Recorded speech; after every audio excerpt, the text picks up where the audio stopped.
Those of you who are, mashallah, now focused on healthy living. I'm sure you're focused on clean eating, you're monitoring what goes into your bodies, right? So you're careful. And when you enroll yourself into like a gym or something like that where you're trying to pursue a healthy lifestyle, your trainer, your coach would instruct you, would tell you, it's best that you have a journal, a log, where you log what you're eating. Why? To be able to know, okay, today I've eaten this. Just imagine if we had a log or a journal for our thoughts, for what we allow to creep into our mind, for the things that we hear around us, for the conversations that we indulge in. This is all intake. It's all coming into you.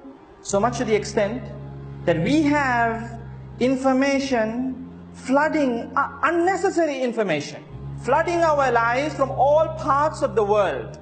We are involved in scandals that don't even concern us, that we have no connection whatsoever. Someone in some part of the world is going through a difficult time in his or her life, is going through a crisis, and you and I here, we have an opinion. Why? Because someone forwarded it to us on one of the WhatsApp groups. So now we are aware of what's going on in that part of the world. And here we are declaring opinions, oh, maybe it was like this and like that, and that person is wrong, this person is right.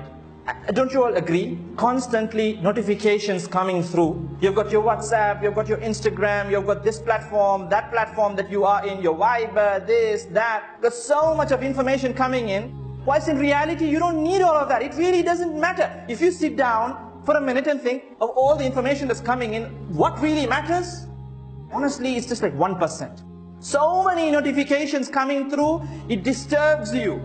Now there are apps to stop notifications, because notifications are too much. They disturb you, they hamper and render you unproductive. You start to procrastinate. You're working at office and then suddenly email comes through, WhatsApp message comes through. So you go from this to that, to your Facebook social media feed, this, that. You end up not doing anything, you procrastinate. Students who are studying, they keep switching from social media feeds. In the past, like in 2013 or 2014, I think the average user of Facebook would check his or her social media feed, not on the mobile phone, like maybe on the desktop perhaps, 20 to 25 times per day. Now the number has doubled and tripled.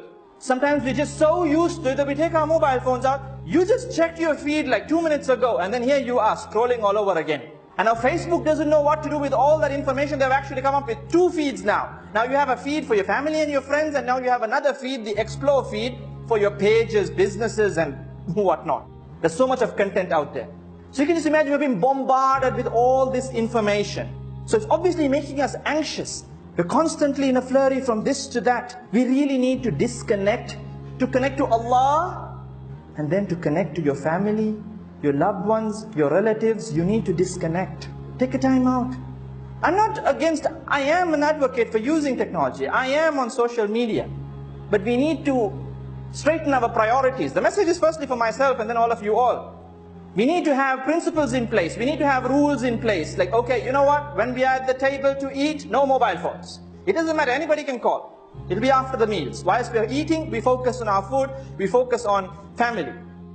Family time is family time. When you are reading the Quran, no mobile phones. That's the time that you have for Allah. We need to prioritize. And that helps with the intake. You don't fill yourself with all kinds of information that's coming from everywhere. You don't do it in the real world, in the offline world. You don't do it in the online world. Because remember, don't just think that, ghiba, backbiting is something that's only applicable in the real world, in the offline world, and I can do whatever it is in the online world. I can comment sarcastic comments. I can say all kinds of hurtful things behind the screen, and it's not going to be considered as ghiba. It is going to be considered as ghiba. And subhanallah, we have taken ghiba very lightly. During the time of the Prophet ﷺ, he said that, along the lines of these words, that ghiba is akin to consuming the flesh of your dead brother or your dead sister. Subhanallah. Cannibalism.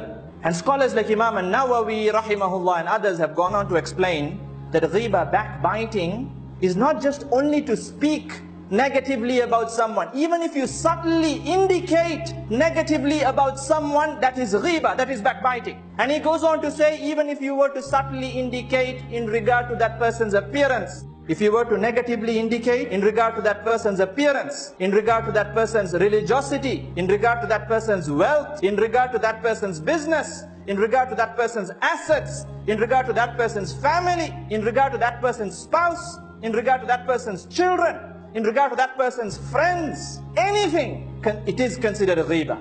It is considered backbiting. And you are consuming the flesh of that individual. It is considered a ghiba when you speak the truth. If you are lying, if you're saying something negative about your brother or sister that does not exist, you don't have any proof whatsoever, then it is considered namima, slander, which is worse than ghiba. And do you know how to make tawbah for this? You know, honestly, why I'm mentioning this is because it's not worth it. Here we are striving so hard to do so many good deeds.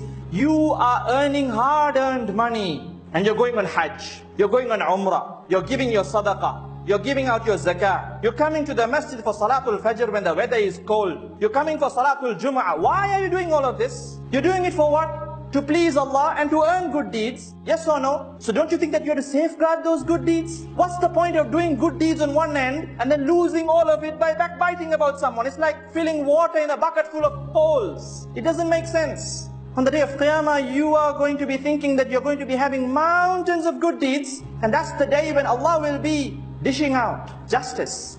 Every single person you spoke bad about will come to you and take from your good deeds. And when you run out of good deeds, you will have to take on the burden of their sins, subhanallah. Think about it.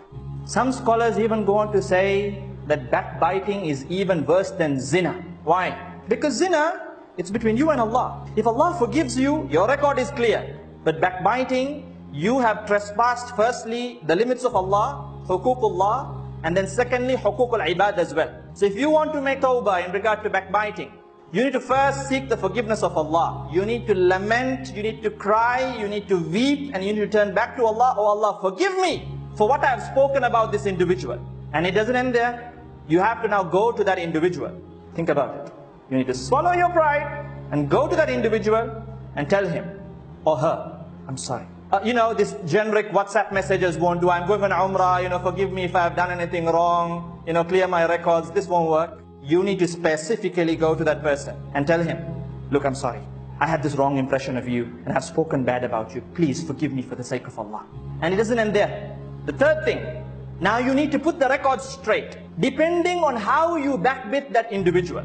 Let's say you were in a WhatsApp group with, I don't know, 50 members, and you started backbiting, and you're the admin of the group, mashallah, and you used that group to backbite about this. You know, some people even make groups with headings to backbite about others, subhanallah. This group is to backbite about so and so. If you influence all those 50 people, like say if I were to use this platform, al-iyadhu billah, to come here, and how many of you here? 500,000 of you here. And if I speak bad about someone, Mr. X, I speak bad about him, and I have told you all, so and so is bad, so and so is this. Now my tawbah, I have to again come to all of you and tell you, you know what? I had this wrong impression of Mr. X. It was all wrong. He's actually a good person. He's like this, and I have to mention his good qualities and his good traits. Do you have the time for all of this, my dear brothers and sisters? Do you have the time? Don't you think that we have better things to be doing? We live in a time and an era where time is running so fast. And in the midst of this, do you want to accumulate such sins? And this is why I said we need to disconnect at times, because if not, you're even backbiting about people who live in another part of the world. Say some international public figure is going through some problem in his or her life. Some political leader is going through some problem. Some celebrity is going through something. And here we are, like a cricketer, a sportsman or someone. And here we are discussing about their lives, about their marriages, about their children. Is it benefiting you in any way? Are you getting any good deeds out of it? Don't you think it would be better for you to focus on something related to your dunya, perhaps your business, earning some money, spending time with your family, your children, or doing something for your akhirah, reading the Quran, doing some dhikr, thinking about Allah, furthering your knowledge, seeking knowledge, reading a hadith? Don't you think that's better, more productive than gathering, sitting, drinking coffee and talking bad about others? May Allah save us all.